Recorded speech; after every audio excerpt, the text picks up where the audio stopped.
The quarter zip trend is a recession indicator, and a stone cold post 2000s great recession indicator at that. The idea that history doesn't repeat itself, but it most definitely rhymes, has never been more evident as it is today. If we look back at the '08 recession, it's crazy how much of the signs of it coming are reflected in what we are seeing now almost 20 years later. We can start with the quarter zips, which is not a bad trend by any means, but it reminds me of when everybody was going to parties and clubs wearing business casual in the early 2000s. A lot of people argue that that trend started based on the club discrimination that we often still see today.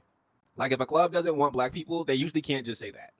But they can ban what they think black people like to wear, thus the business casual in the club. And that marked the time period of the Great Recession, like what a lot of people like to call recession pop did. Recession pop was the music that was coming out around that time. Think LMFAO, Flo Rida, early Kesha, early Lady Gaga, Nicki Minaj's whole first album, and even early Soulja Boy.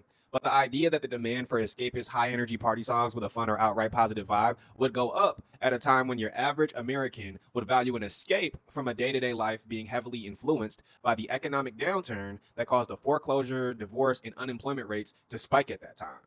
That's where they get the idea or the concept of recession pop from. And I'd argue based on a few factors that a lot of Americans, though for different reasons, feel like that today. And if you still don't believe we're seeing the signs of what's to come in these recession indicators, you're sitting here like, what does any of this prove? Know that Subway brought back the $5 footlong. Not without inflation, but they brought it back. Mind you, I was a 7th grader when they came out with that the first time, back in '08. My mom worked and would get home after me. Needless to say, there was more than a few $5 footlong nights during the week, and it made sense. Subway still wanted revenue while Americans had less money to spend. Americans had less money to spend due to the recession. What was the point of this video again? Oh yeah.